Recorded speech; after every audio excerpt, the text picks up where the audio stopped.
Hoje iniciamos o capítulo 1 e vamos até o final. Nós temos a programação, o nosso irmão Roberto vai colocar ali no quadro, sobre todos os capítulos que nós vamos tratar do livro Céu e Inferno. E hoje nós vamos falar especificamente do capítulo 1 e um pouquinho de uma introdução sobre o livro Céu e Inferno. O capítulo 1, ele fala para a gente sobre o porvir e o nada. A gente vai entender um pouquinho o que acontece depois que a gente desencarna, o porquê que algumas religiões falam que a gente desaparece. Na verdade, nem são as religiões, são algumas crenças que falam que a gente desaparece no nada. A gente vai entender um pouquinho o que é o panteísmo, o que é a doutrina da crença do todo universal, da absorção no todo universal. Tudo isso a gente vai estudar hoje. E nós vamos, primeiro, antes da gente ir para o capítulo 1, nós vamos falar um pouquinho sobre o livro Céu e Inferno. O que o livro Céu e Inferno fala para a gente? O principal objetivo dessa obra é explicar a justiça de Deus à luz da doutrina espírita, a imortalidade do espírito e sua condição futura, fruta dos seus atos. Então, o livro Céu e Inferno, ele é até um livro muito pouco estudado por nós espíritas. Por quê? Porque ele é um livro bastante duro. Ele é um livro que fala para a gente sobre a justiça divina. Ele é um livro que fala sobre causa e efeito. O que é causa e efeito? Causa e efeito é nós entendermos que tudo aquilo que a gente planta, a gente colhe. E será que a gente está plantando todo dia só o bem?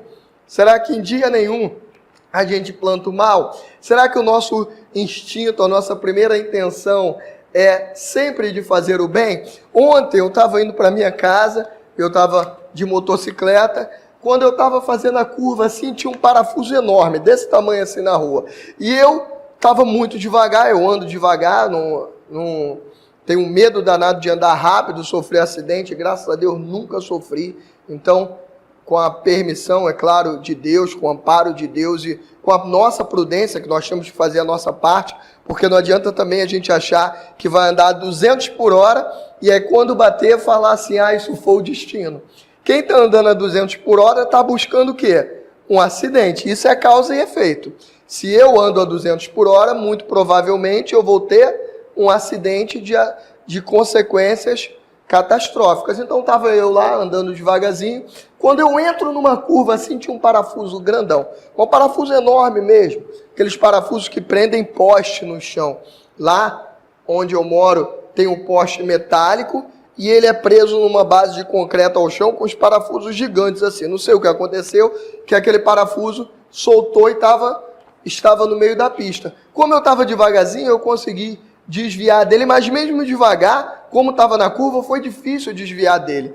E eu passei e fui embora. Vocês acham que eu tirei o parafuso? Quem acha que eu tirei? Levanta a mão. Nossa, eu estou bem aqui. Obrigado pelo carinho, tá? Obrigado pelo carinho de vocês, mas é claro que eu não tirei, né? O meu primeiro instinto foi ir embora. A senhora acertou. Aí eu fui embora, minha consciência pesou tanto. Eu fiquei pensando assim, meu Deus do céu, e se alguém cair ali, se acidentar, até tiver uma morte, o desencarne, e eu tive a oportunidade de tirar aquele parafuso porque eu vi e não tirei. Vocês acreditam? Eu não consegui ir para casa. Eu fui andando no caminho, andando, chegou um determinado momento, eu retornei, voltei lá, parei a moto mais à frente para sair da curva, não ficar perigoso, vim andando, tirei o parafuso da pista e joguei ele para cima da calçada, fora de risco. Vocês acham que isso foi fácil para mim? Não. A primeira intenção que eu tive, e é a que eu fiz, né? Claro, é ir embora e deixar aquilo ali. Então eu fui embora, deixei aquele parafuso, nem estou aí. Só que a minha consciência cobrou. E eu resolvi dessa vez atender a minha consciência. Algumas vezes eu não consigo. Algumas vezes a consciência fica me pedindo ali e eu ignoro e sigo o meu caminho. Mas é claro que tudo isso que a gente faz tem sempre uma consequência. E como a gente vem de vez em quando deixando esses parafusos para trás, às vezes a gente deixa parafuso, às vezes a gente deixa aquele nosso irmão que está precisando e que Deus coloca justamente a gente naquele local, naquela hora, para ajudar aquele irmão. A gente olha, finge que não vê e vai embora. Esses dias aconteceu isso comigo, tá? Vou contar aqui mais. É a última vez que eu conto o erro meu aqui, porque senão o pessoal vai embora, não vai querer nem mais assistir a palestra. Outro dia eu estava passando, tinha um irmãozinho que dava para ver que estava bem cansado, muito necessitado, e eu estava parado no sinal e estava lá na frente, no outro sinal, no cruzamento. E eu falei, aqui não dá para eu parar não, mas quando eu chegar do outro lado, e eu fiquei, parece que o sinal demorou 1 hora, que eu fiquei 1 hora planejando, que eu ia andar mais um pouquinho, ia parar no acostamento, ia voltar para ajudar ele. Quando o sinal abriu, eu acelerei e fui embora. E não voltei. E aquilo ali ficou na minha consciência. E eu não sei até hoje porque eu não parei, porque eu queria parar para ajudá-lo. Mas muitas das vezes isso acontece com a gente, não acontece? A gente às vezes até pensa em ajudar, mas parece que a gente, por algum motivo qualquer, a gente bota outra prioridade na nossa vida, quer chegar logo em casa e a gente não ajuda. Aquilo vai ter uma consequência? É claro que vai. Então tudo aquilo que a gente planta, a gente colhe. Todo mal que eu faço, eu vou colher o mal. Todo bem que eu deixo de fazer, eu vou deixar de receber um bem também na minha vida. E todo bem que eu faço, eu vou receber algo de bom. Então, graças a Deus que existe isso. Porque senão nenhum de nós iria fazer nada que presta. Porque o primeiro instinto que a gente tem é sempre de pensar em quem? Em nós. E os outros que se explodam. É ou não é verdade? Desculpa até a expressão, mas é assim que a gente pensa. A maioria das pessoas no mundo pensam assim. O espiritismo tanto bate na nossa cabeça essa tal dessa lei de causa e efeito, que chega um determinado momento a gente começa a fazer o bem. Então o livro Céu e Inferno, ele vai falar basicamente para a gente sobre isso, sobre a justiça divina, sobre a lei de causa e efeito, sobre o céu, sobre o inferno, se existe ou não, sobre como eu faço para ir para o céu ou para o inferno, se é que eles existem, sobre o purgatório, o que é o purgatório, sobre os anjos e os demônios, quem são esses seres, anjos, demônios, existem mesmo? Quem é o comandante de todos esses espíritos aí demoníacos, dos demônios? É Lúcifer? É Satanás? Isso tudo a gente estuda em detalhes do céu e o inferno, trocando aquele dogmatismo, aquele misticismo, aquela historinha toda fantasiosa, por um estudo sério e científico. É isso que Kardec fez em toda a sua obra, e não seria diferente no Céu e Inferno. Ele também pegou o caráter científico, estudou, aprofundou tudo sobre o crivo da lógica e da razão, para poder construir esse livro, junto com os espíritos, chamado Céu e o Inferno. O livro é dividido em 2 partes. A primeira, que é essa que nós vamos estudar até julho aqui, são vários capítulos, é cada um mais maravilhoso do que o outro. Eu vou ter o prazer aqui de dividir, eu só vou vir aqui bem pouquinho, tá? Vocês não precisam se preocupar não, tá? Que vai fazer eu, o Carlos, o Roberto e o Astênio. Então, vai ser pouquinho a participação minha. O pessoal pode ficar tranquilo que não vai ter que aturar o Américo muitas vezes. Então, nós vamos fazer esse estudo até julho da primeira parte. A primeira parte fala sobre o exame comparado das doutrinas religiosas da vida após a morte. Como eu falei antes, esclarece temas como anjos, demônios, céu, inferno, purgatório, o medo da morte, penas eternas e etc. A segunda parte traz os depoimentos de espíritos criminosos, arrependidos, espíritos felizes, espíritos suicidas, espíritos medianos e etc. A segunda parte do livro é uma parte também maravilhosa, onde ele traz o exemplo real. São os espíritos que morreram pela via do suicídio, ou os espíritos que morreram felizes, aqueles que cumpriam a sua parte, tudo aquilo que Deus mandou que nós fizéssemos. E eles vêm, voltam para cá, para a Terra, para poder contar para a gente, através da psicografia, o que eles passaram lá no outro plano. Ou seja, é mais uma forma da gente entender as consequências da vida que a gente vive aqui, quando a gente passa para o outro plano, de acordo com a maneira que eles viveram e com a maneira que eles passaram, com toda aquela situação que eles passaram quando desencarnaram, a gente consegue mais ou menos balizar a nossa vida. E a gente vai começar a se enquadrar naqueles espíritos. A gente vai falar, isso aí eu ainda faço. A gente vai ver qual é a consequência daquilo. Ou a gente vai falar, e graças a Deus isso aí eu não faço não. Então a gente já sabe que aquilo ali, teoricamente, a gente não vai ter que passar. Essa segunda parte também é maravilhosa, a gente vai fazer no segundo semestre, quando nós iniciarmos esse estudo sobre os casos reais desses espíritos que vieram nos falar.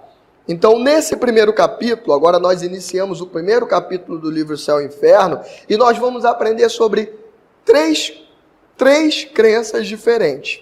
Uma é a do niilismo, a outra é a da teoria da absorção do todo universal, e a outra é o panteísmo. Nós vamos saber o que é isso. A primeira coisa que nós vamos saber é o que é o niilismo. O niilismo é a maior catástrofe que poderia existir na Terra. O niilismo é a crença no nada. O niilismo é uma doutrina não religiosa, tá? Essa série de pessoas aí que se acham inteligentes, que querem criar esses sistemas, resolveram escrever, qualquer um pode escrever, meu sogro fala isso, qualquer um pode escrever um livro. Eu falo isso aí, tá lá no livro, aí vai, qualquer um pode escrever um livro. Então, esses seres com pouca iluminação à época, escreveram essa crença chamada niilismo, que é a crença no nada. Essa crença diz pra gente, eu vou ler aqui, ó, o niilismo, ou descrença absoluta, que é o sinônimo, é uma doutrina insensata, antissocial, que rompe os laços de solidariedade e fraternidade, eis que se prende a crença no nada, ou seja, acreditam que quando a gente morre não existe nada depois da morte. Graças a Deus que hoje nós temos todas as religiões, pelo menos todas que eu conheço. Se alguém conhece uma que não fale isso, depois traga para mim, que a gente na próxima semana a gente conversa aqui. Mas hoje todas as religiões que eu conheço acreditam em algo depois. Umas acreditam que a gente vai para o céu ou para o inferno. Outras acreditam que quando a gente morre, a gente vai para uma colônia. Outras acreditam, cada uma acredita em uma coisa diferente, mas todas elas acreditam que depois da morte existe algo. Graças a Deus, graças à misericórdia divina que todas as religiões se espalharam exatamente com essa crença. Por quê? Porque se nós tivéssemos ainda a crença e apoiada ainda nas religiões de que nada existe depois da morte, seria uma catástrofe. Por isso que o livro diz que é uma catástrofe. Eu queria que vocês se imaginassem na seguinte situação. Imaginem que a gente receba o comunicado oficial, não esses supersticiosos que dizem que o mundo vai acabar, nada disso. Mas a ciência olha para o céu, através do telescópio, e vê um grande meteoro do tamanho da Terra. Eu nem sei se existe meteoro. Se tiver algum físico aqui, me perdoe a burrice. Mas vê um grande corpo celeste vindo em direção à Terra, e eles fazem o cálculo através da velocidade, cientificamente comprovam. A Terra vai acabar em 2 dias. E nada vai existir além disso. Se imaginem nessa situação. 2 dias não, 1 semana, para dar um tempinho para a gente, né? 2 dias é muito pouco. 1 semana, o que vocês fariam? Eu sempre quis ter uma BMW. Eu ia lá na loja comprar, mandava parcelar em 60 vezes. Quanto é a prestação? É tanto. Eu falo, não interessa, pode botar essa prestação aí. Nem parcela em 60 não, pode parcelar em 3. Não vou pagar mesmo. Vai acabar, vou pegar aquele carro, sair por aí andando para tudo. E a comida? E a comida? A gente ia comer o quê? Será que a gente ia comer aquilo que é saudável? Ia se segurar ou a gente ia, como se diz por aí, enfiar o pé na jaca e comer tudo que tem direito? E a bebida? Ia beber o quê? O que a gente faria se soubesse que daqui 1 semana tudo acabaria?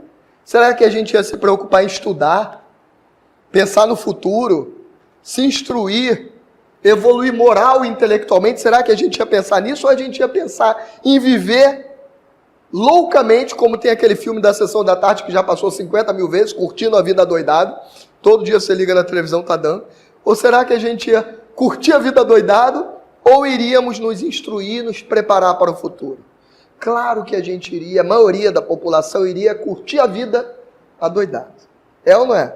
Alguém discorda disso? Levanta a mão. Quem concorda? Levanta a mão. Quem tinha curtir a vida adoidada? A maioria é. A maioria. A maioria ia curtir a vida doidado. A gente não iria porque a gente já sabe que isso aí é absurdo, que não vai acabar tudo. Essa é a crença no nada. O que a crença no nada faz com as pessoas, com a sociedade, é isso.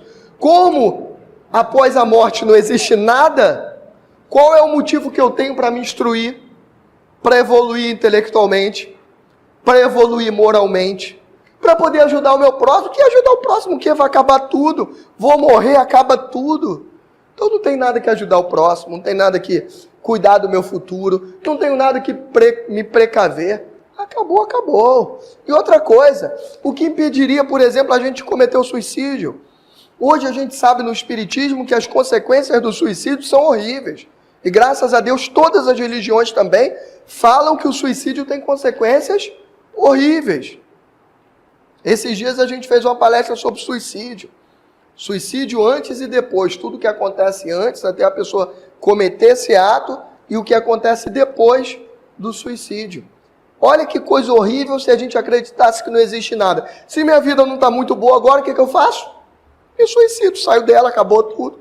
Se hoje eu sou sofrimento, eu saio e pronto.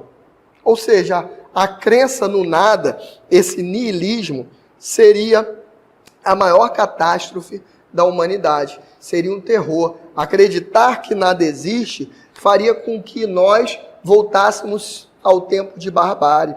Só que os espíritos falam com a gente que por grande providência divina, isso não é sorte, a maioria das pessoas que dizem que creem no nada, elas na verdade têm mais dúvida na sua cabeça do que certeza. São pessoas que dizem que creem no nada só da boca para fora, mas que no fundo, elas têm dúvida. Chegou um irmãozinho lá. Elas têm, tá aberto. Elas têm dúvida sobre o que aconteceria. Então essas pessoas que creem que nada acontece, são pessoas que a gente, com certeza absoluta, se conversar com elas, pelo menos a maioria, seja bem-vindo, irmão, pelo menos a maioria delas, a gente vai perceber que aquilo ali é só da boca para fora. Porque se de verdade todo mundo acreditasse que nada existe, a gente não teria sequer ordem no nosso planeta. Seria tudo uma desordem generalizada. Imagine se nada existisse. Tentem sempre imaginar esse exemplo da Terra acabando daqui uma semana e nada existisse. O espírito, tudo fosse aniquilado. Olha que tragédia que seria. Sem contar que Deus teria feito a minha vida em vão. Vocês já viram Deus? Será que a gente cria algo para poder existir e de repente aquilo ali sumir e não ter mais validade nenhuma serventia? Nenhum homem faz isso. Que dirá Deus iria criar seres para poder existir um determinado tempo e simplesmente sumir. É claro que Deus não faria isso.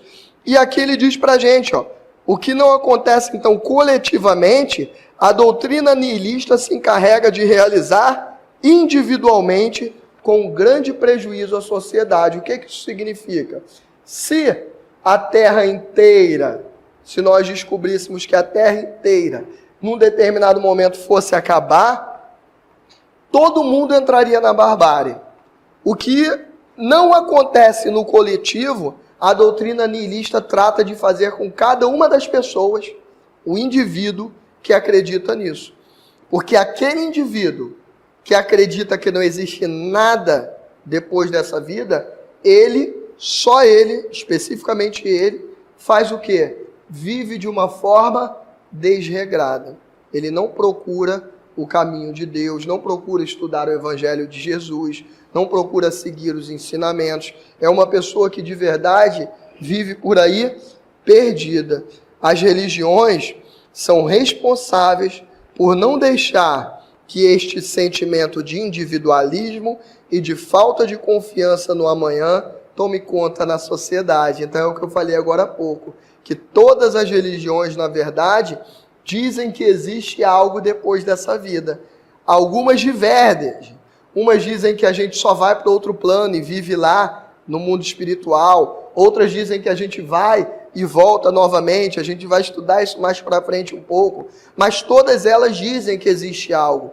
Outras dizem que de acordo com a vida que a gente vive, a gente vai para o céu ou vai para o inferno. Vai viver bem eternamente ou vai viver eternamente nas profundezas do inferno. Nosso irmão Roberto vai falar sobre isso no capítulo que trata sobre o inferno. Será que ele existe? Será que Deus permitiria que um ser humano, um filho seu, ficasse eternamente no castigo, sem nunca mais na vida ter a chance de se recuperar? Vocês imaginam a gente fazendo isso com um filho nosso? Imagine nosso filhinho novo, todo mundo aqui já teve filho ou tem filho novo, quem não teve ainda se imagine com um filho. E imagine aquele filho ou filha novinho, faz um determinado erro, que assim somos nós para Deus, somos como crianças. Deus olha para a gente e fala, coitados, ainda não cresceram, ainda fazem tantas besteiras. E aí a gente olha para aquele filhinho pequenininho e ele comete um erro, aí chega a professora e fala assim, olha, seu filho fez um erro assim na escola, brigou com um coleguinha, fez isso, fez aquilo. Vocês imaginam a gente falando, você fez esse erro, agora você vai ficar eternamente no seu quarto sem sair. E ele vai passar o resto da vida no quarto. Vocês imaginam algum pai da terra cometendo uma atrocidade dessa? Alguém imagina? Nem aqui na terra a gente imagina. Ah, ainda existe ser humano ruim assim? Existe, mas são seres humanos normais ou são monstros? São monstros. Na acepção da palavra. Uma pessoa que consiga fazer isso. Então, se nós não conseguimos entender isso como uma coisa possível, como é que a gente vai achar que Deus pode condenar alguém a viver, seja bem-vinda, a viver eternamente no inferno, viver eternamente sofrendo?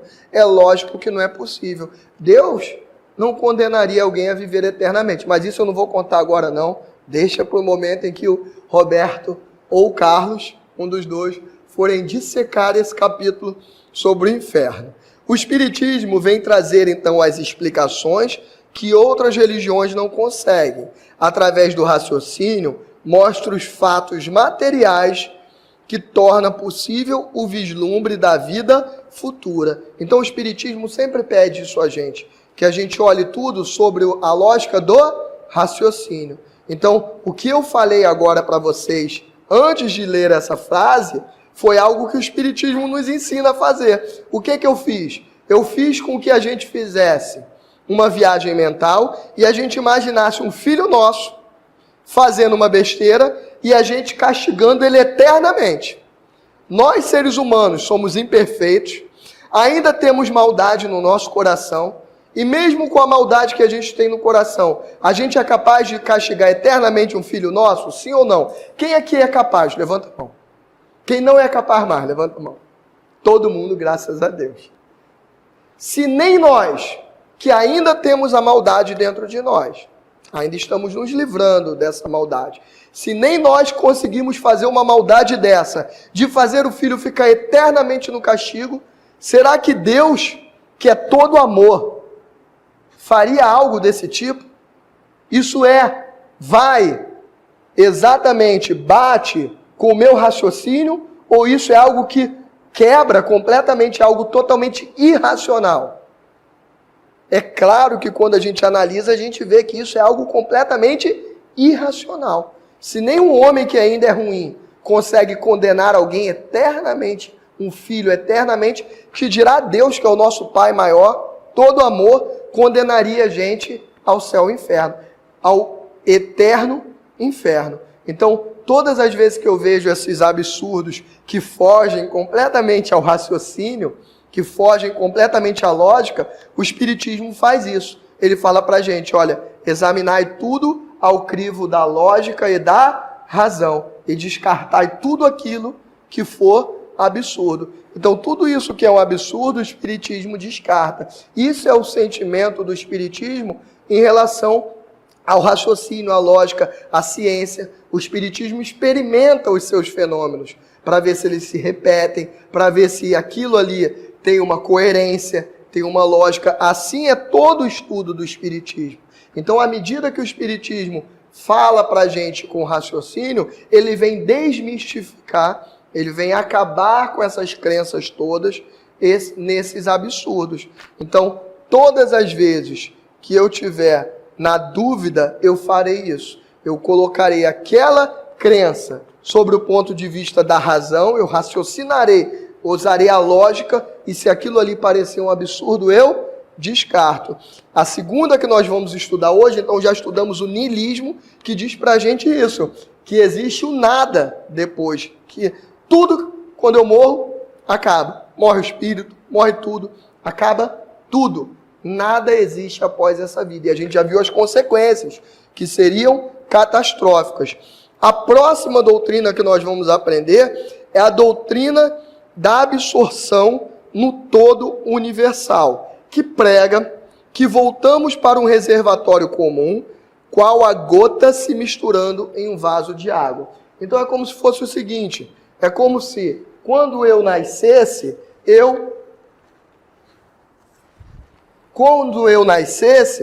eu recebesse de Deus, eu saísse desse todo, que é o todo universal.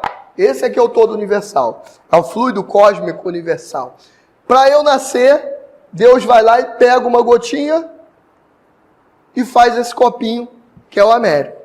A doutrina do todo, da absorção no todo universal, ela acredita que quando eu morro, isso aqui volta para esse reservatório comum.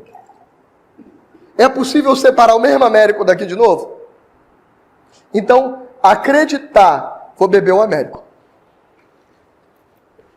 Acreditar nessa doutrina de absorção no todo universal não é quase a mesma coisa que acreditar no niilismo? Porque de qualquer jeito eu só não sumo. Mas eu vou me misturar no todo, vou desaparecer, a minha individualidade vai desaparecer.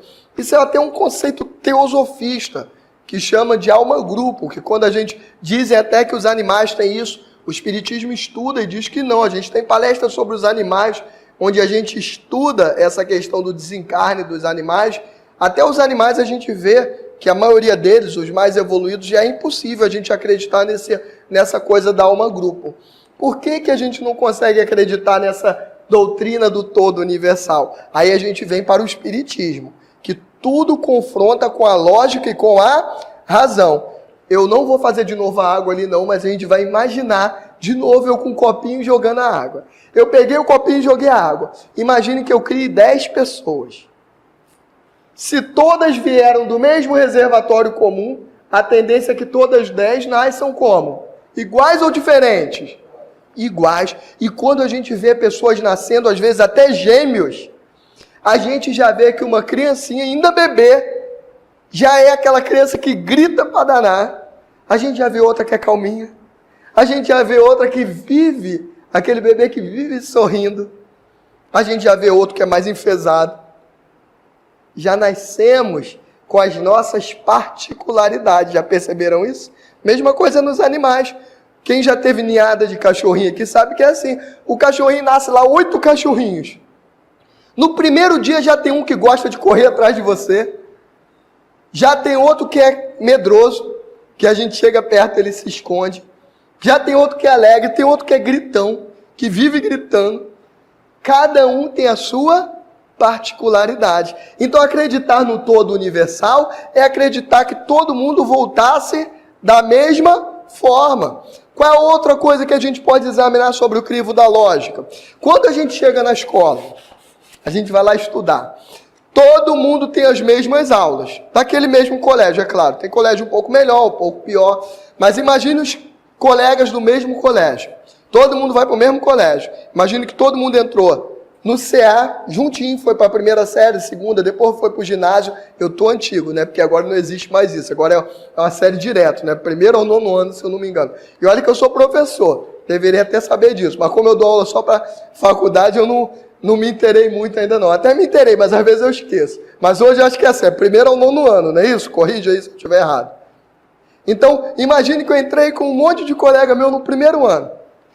Todo mundo entrou juntinho, no mesmo colégio, estudou as mesmas matérias, com os mesmos professores. À medida que o tempo vai passando, ou até de cara, algumas vezes a gente percebe isso já de início, é natural ver que algumas crianças têm muito mais facilidade para matemática.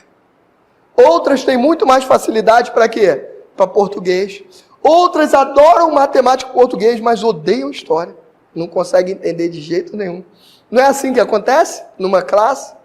Se todos são iguais, seria natural que, submetidos ao mesmo ensino, no mesmo colégio, com os mesmos professores, todo mundo aprendesse exatamente a mesma coisa. Como é que a gente explica essa diferença toda? Justamente porque em vidas anteriores eu já exercitei aquele ramo do conhecimento. Vocês já viram? Se vocês botarem na internet, vocês vão ver. Tem um menininho chamado, eu acho que é Ken, o nome dele. Vocês botam lá, violinista, 5 anos, 3 anos de idade. Esse menino, ele já tocou até com aquele André Rieu, que é hoje um dos maiores violinistas que a gente tem. É um cara fantástico. Esse menino, ele com 3 anos de idade, ele já tocava violino como profissional. Agora eu vou falar a terceira derrota minha. Eu já falei 2 coisas erradas minha, eu vou falar a terceira coisa. Eu, Américo, já tentei tocar tudo que é instrumento que vocês imaginarem na vida. Violão, teclado, guitarra, tudo, bateria. O que eu consegui chegar mais perto de um toque musical foi, na verdade, uma fraude. Eu ganhei um teclado eletrônico e eu aprendi como programar a música. Aí eu programava a música para tocar e quando chegava a minha família, eu falei, vem ver como é que eu estou tocando bem. Eu tocava. E nossa, meu filho toca muito, que nada, era uma fraude. O teclado estava tocando sozinho e eu só estava ali fingindo.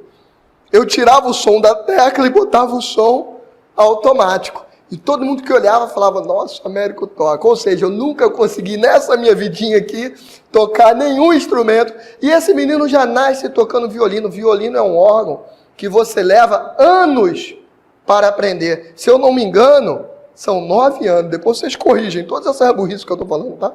Se tem algum erro de data, de quantidade de anos. Se eu não me engano, são 9 anos para a pessoa concluir o seu estudo em violino e receber lá seu certificado como tocador de violino. E esse menino com 3 anos já tocava. Como se explica isso se todo mundo vem desse todo universal e é feito nesse momento e depois desaparece?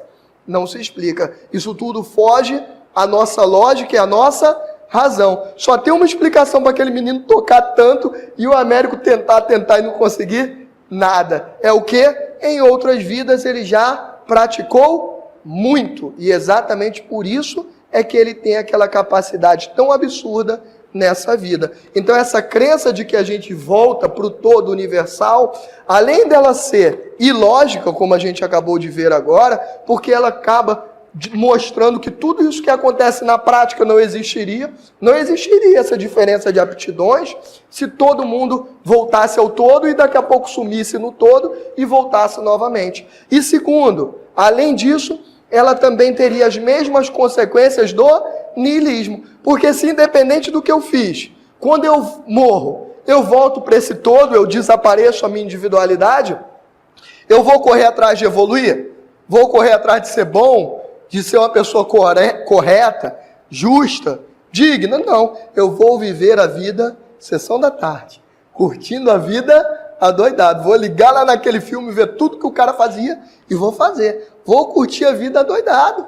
Não existe nada. Então essa crença também é algo catastrófico, porque leva às mesmas consequências do niilismo. E é claro que ninguém merece que eu repita todas as consequências, então eu vou passar para o próximo tópico. Ninguém merece o Américo aqui falando tudo de novo, né? Já pensou se eu repetisse agora? Essa crença leva a consequência? Não. A gente já consegue imaginar que tudo, como eu volto por nada e acabo ali, tudo seria igualzinho ao niilismo. E a terceira e última que nós vamos estudar hoje é a questão do panteísmo, que é uma doutrina não espírita e que infelizmente tem muito espírita que prega isso, tá? Que pessoas hoje se dizem espíritas, mas estudam muito pouco. Esse é um pedido que eu faço a vocês, todos que estão assistindo essa palestra, estudem. Não fiquem só no que o Américo falou aqui, não. Vá para o livro Céu e Inferno, eu estou falando aqui hoje um capítulo inteiro, para que essas nossas palestras aqui ficassem dinâmicas. Eu, o Beto, o pessoal que organizou isso aqui, nós encurtamos ao máximo. Para resumir, a gente falar e não ficar aquela coisa extensa, para a gente acabar o livro rápido. Tanto que a gente vai acabar em até junho, julho, a gente já está acabando toda essa primeira parte. Então, o que vocês têm que fazer? Chegar em casa e estudar. Pega o capítulo 1, que é o que a gente viu hoje, por exemplo, e vai ler. Semana que vem o 2 e assim por diante. Porque tem pessoas espíritas que pregam panteísmo. E o panteísmo está lá no primeiro capítulo do Céu e Inferno, é uma crença não espírita e condenada pelo espiritismo. Não aceita. Condenada não, que o espiritismo não condena nada. Mas ela não é aceita pelo espiritismo. O panteísmo deriva do grego pan, que tem o sentido de tudo. Então seria tudo pan, e teísmo, Deus, que significa o quê? Para o panteísmo, Deus é o conjunto de todas as inteligências reunidas, a soma de todos os seres e todos os corpos da natureza. Seria o espírito e a matéria ao mesmo tempo. Então é como se Deus não fosse um ser além da gente.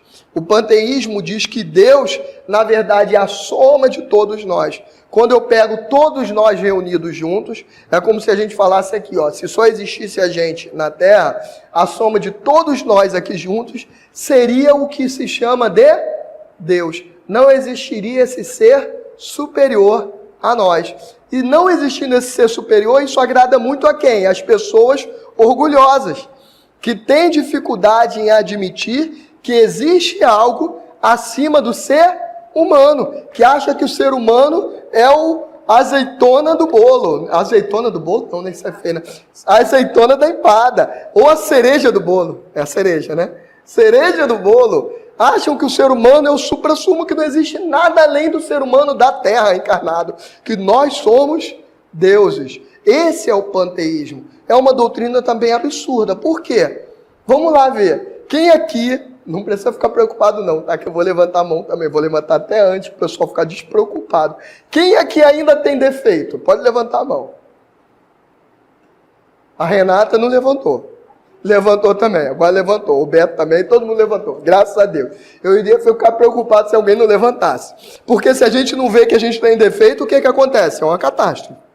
Porque a gente não corre atrás de melhorar. É importante que a gente se enxergue como ser humano ainda imperfeito, para que a gente consiga melhorar. Se a gente achar que a gente já é perfeito, a gente perde a chance de melhorar. Então nós ainda temos um monte de defeito. Se Deus é a soma de tudo isso que está aqui, todos nós, Deus seria perfeito ou seria cheio de defeitos?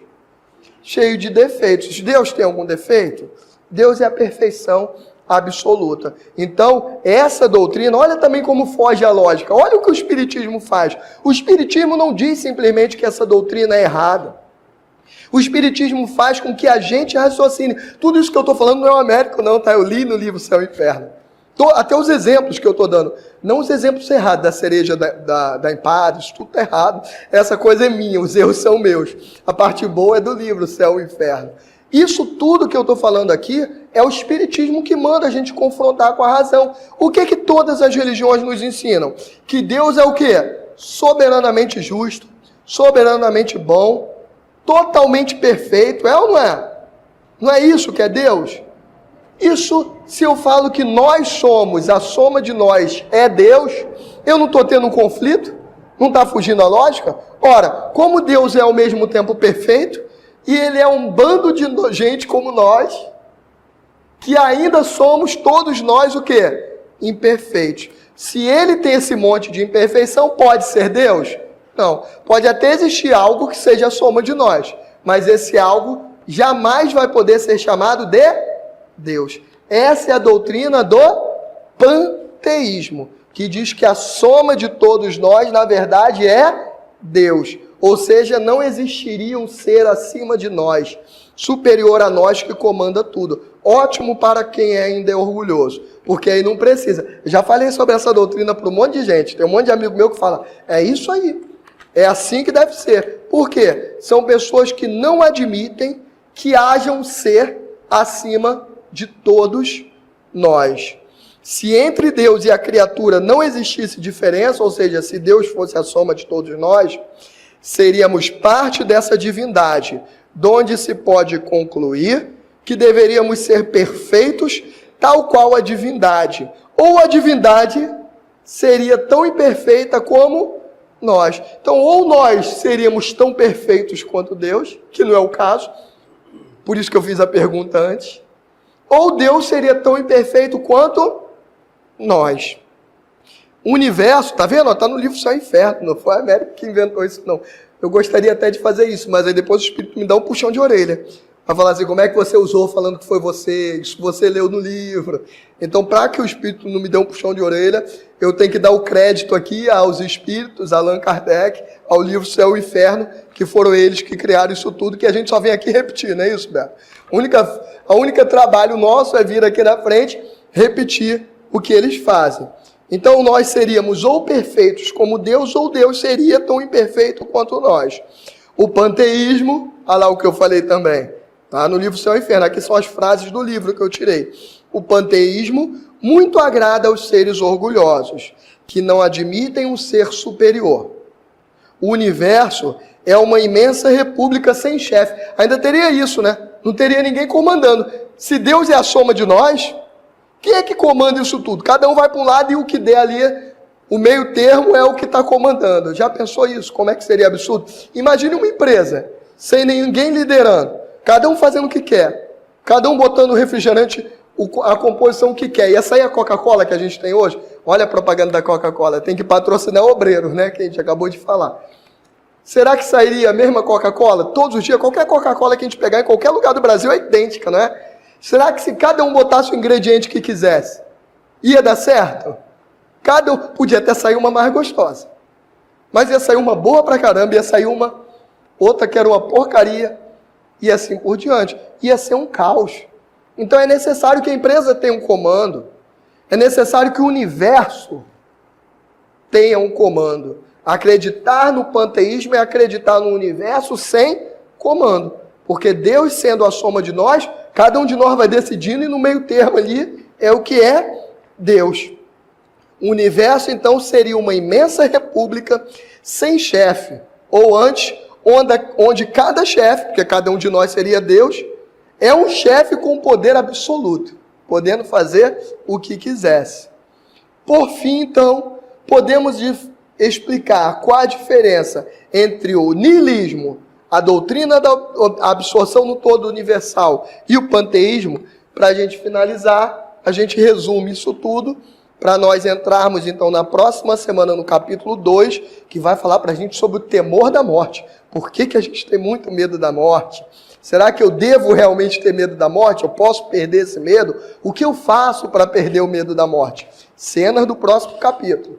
Para a gente acabar o de hoje e se preparar para o próximo, a gente relembra tudo que a gente falou hoje. Será que a gente consegue explicar a diferença? Sim. Agora a gente já entendeu um pouquinho melhor. Niilismo, então, é essa crença que diz que depois da morte não existe nada.